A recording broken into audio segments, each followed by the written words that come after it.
So at least Keeler was satisfying. I got to see old buildings like the train depot and the platform overgrown with tumbleweeds and there was stuff and people, the residents of Keeler, watching me curiously as I cruised through, and would jump out in the middle of the road, park, and I'm not parked on the side of the road. I just jumped out and I start filming. Well, there's no traffic there, so it seemed to be okay. So, all right, Keeler was a good thing. Then I went to Cerro Gordo, and that proved to be a disaster because it's about a 7.5 mile road up a steep grade. Oh, and did I mention it's not paved? Now, I've been dealing with unpaved roads in some of the other ghost towns in Inyo County, like Reward and Owens. This was different because, first of all, my phone did not like it at all because I have this, support for my phone so I can film, and it did not want to film the ascent, and it was jumping around and dirty lands, all this stuff. So let me just tell you about Cerro Gordo. Cerro Gordo, the Fat Hill, which used to be called Cerro Gordo. It's a historic mining community in Inyo County, located approximately 7 miles east of Keeler, 30 miles to the south of Independence on the western slope of the Inyo Mountains. Mining operations were conducted from 1866 to 1957, producing high-grade silver, lead, and zinc ore, more rarely gold and copper. Home once to some 4,700 people during its peak, the site is now a ghost town. The story of Cerro Gordo begins in 1865 when a group of wandering prospectors stumbled across a very rich silver deposit at the toe of Buena Vista Peak in the Inyo Mountains. Pablo Flores discovered a remarkable silver float, and it opened the way for the organization of the Ignacio, San Francisco, and San Felipe mines. These early miners, who were predominantly Mexicans, operated with very small resources. They smelted the silver ore in crude vaso furnaces made of adobe and stone. Lacking capital, they were able to work out significant quantities of silver. Thus, for instance, Jose Ochoa managed to extract an incredible 1.5 tons of ore every 12 hours from the San Lucas mine in the year 1866. Businessman Victor Beaudry, younger brother of Los Angeles mayor and developer Prudent Beaudry of nearby Independence, became impressed by the quality of the silver mined at Cerro Gordo, and he opened a store nearby. He soon acquired several mining claims to settle unpaid debts and proceeded to have 2 modern smelters built. Beaudry continued acquiring mining rights from debtors, nearly all the Mexican claim holders in the area, until he soon owned a majority of the richest and most productive mines in the area, including partial interest in the Union Mine. In 1868, Mortimer Belshaw arrived in Cerro Gordo, attracted by the rich deposits of galena ore. After establishing a partnership with another stakeholder in the Union Mine, he brought the first wagon load of silver from Cerro Gordo to Los Angeles. In Los Angeles, he was able to secure financial backing to build his own smelter that was superior to all other smelters at Cerro Gordo, as well as to build the first wagon road up the mountain. This road became known as the Yellow Road from the color of the rock that it had been cut through. By operating the Yellow Road as a toll road, Belshaw was able to earn income and control the shipments of silver from the mountain. Belshaw and Beaudry, using their considerable capital, built 2 large smelters by the year 1870. In 1871, the mining camp of Cerro Gordo had been established, and the town produced $4,000 value of silver per day. The town flourished, and the American Hotel became the most beautiful structure and social center of the town. Of course, many saloons and 2 houses of prostitution also appeared in town. Silver bullion from Cerro Gordo was key to the growth of California. Metal extracted at Cerro Gordo in particular helped the growth of Los Angeles. Through the 1870s, more than 120 mule teams of wagons brought freight to Los Angeles from Cerro Gordo, and in return, Los Angeles received 200 tons of silver and lead every month. By late 1876 and early 1877, the Union mine was almost worked out, and a disastrous fire didn't help the situation. The final blow was caused by falling lead and silver prices because they were producing so much of it, bringing an end to this period of activity at Cerro Gordo. From 1880 to 1911, mineral production at Cerro Gordo trickled down to almost nothing. However, the finding of high-grade zinc ores between the years 1911 through 1915 reopened a new boom. Cerro Gordo became the leading producer of zinc in California and zinc carbonates in the United States. Great quantities of silver, lead, and zinc continued to be produced until the mines closed in the 1950s. Okay, and yeah, there's somebody restoring Cerro Gordo, and maybe I'll go back, maybe not. We'll see. I mean, I do want to see actually a number of the buildings because it'd be kind of curious to take a look there. All right, the next stop. It's a place called Dirty Socks or Dirty Sock, and it's on the south end of Owens Lake. So what you have to do is you have to go down the 136 and then you turn west onto the 190, and the 190 is, or maybe it's 193, it's the highway that if you're going east, it basically takes you to Death Valley. I didn't want to go that way. All right, so go west, and I'm looking for Dirty Sock or Dirty Socks. And I found the place, but the wind was so horrific, I'm going to have to voice over this next section. At the southern end of Owens Dry Lake, northeast of Olancha Dunes, is Dirty Socks Springs, a formerly developed hot spring. So this is Dirty Socks Spring or Dirty Sock Spring. There were natural hot springs around, but in 1917 a well was dug to 12,000 feet, and up comes water that was 90 degrees. I heard different stories about this place as to the origin of the name.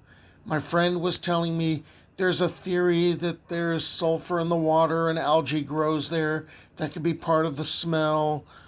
The other theory was that miners would come to wash their socks here. That must have been one powerful stench. Anyway, in 1927, a resort was intended here, and a 30 by 30 foot pool was dug, and some buildings were erected.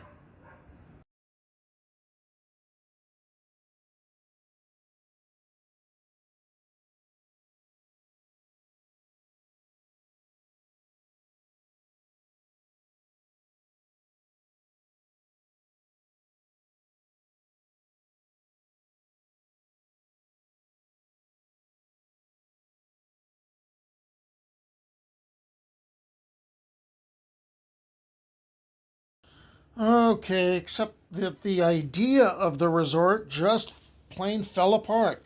It just did not happen. And apparently by 1945, all signs of the resort were gone.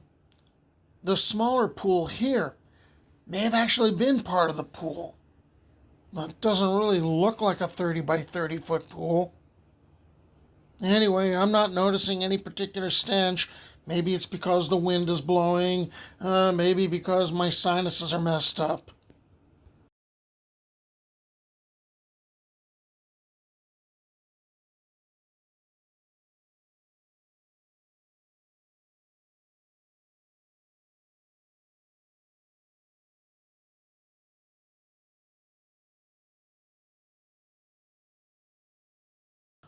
All right, let's get a closer look at this. This looks way too artificial. Oh, look, wildlife. And there's bubbles coming up in the middle. Hey, wait a minute. Yeah, this is too circular. I think this was actually constructed.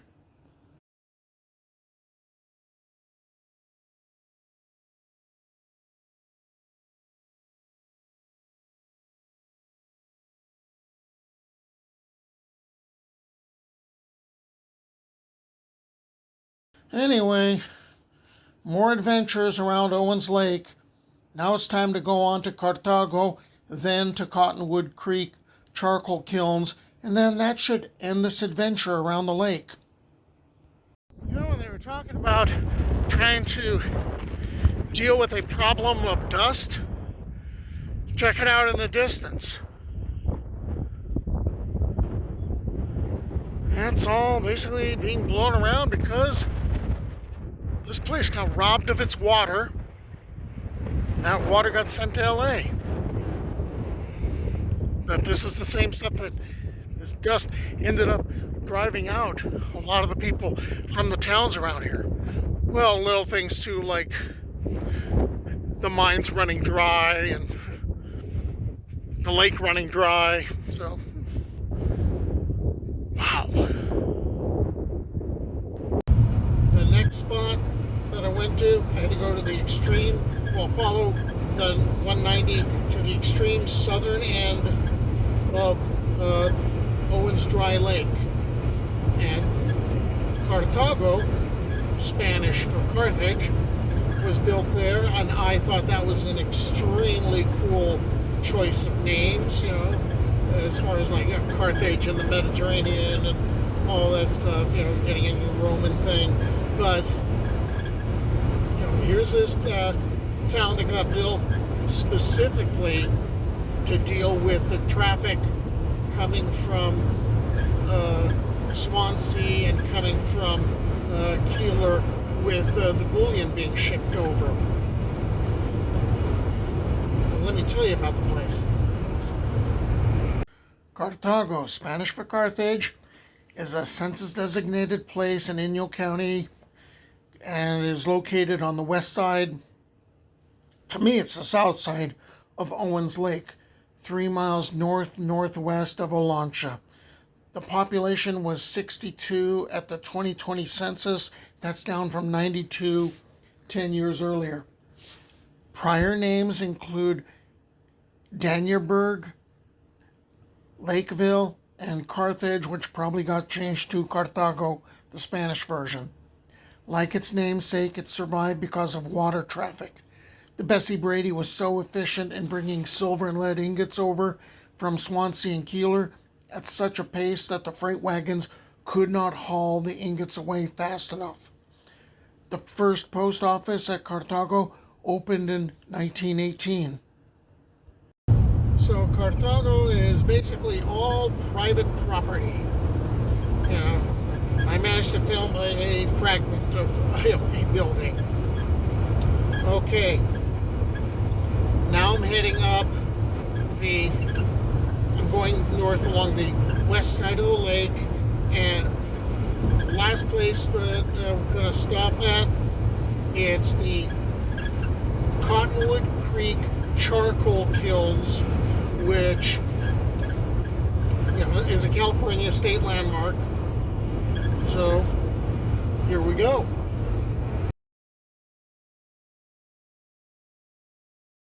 Oh man, there's less of it there and they took the plaque. Bastards. And this is why we can't have nice things. This used to have a roof on it too, to help protect the kilns. That's gone. And the kilns are disappearing.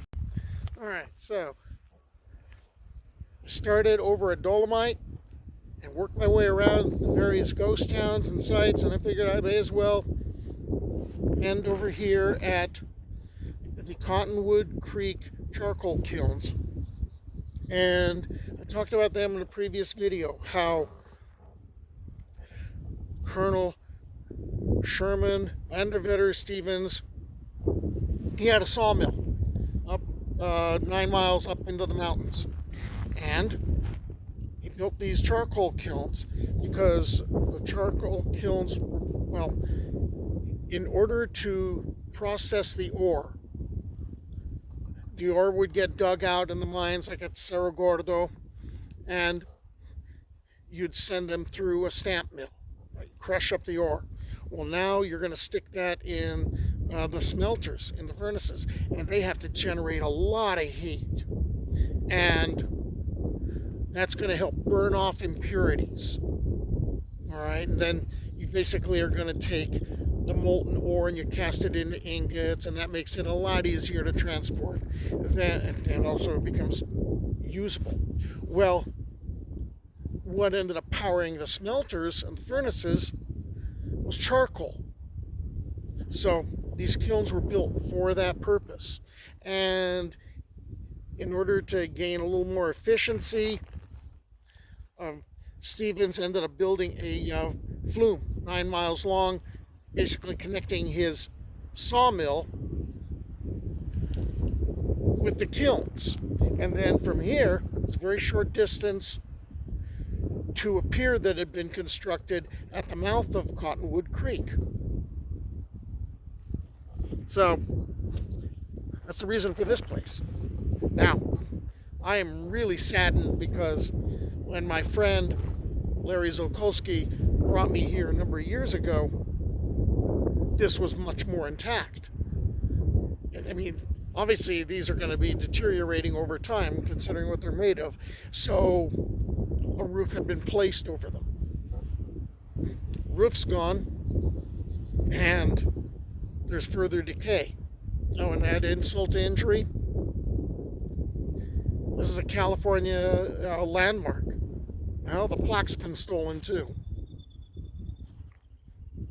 This is why I'm recording this stuff, because I see history disappearing, and landmarks such as these are important. You know, you have that connection to the past.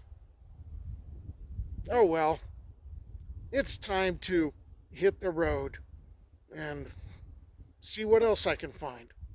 Have a good day. Bye.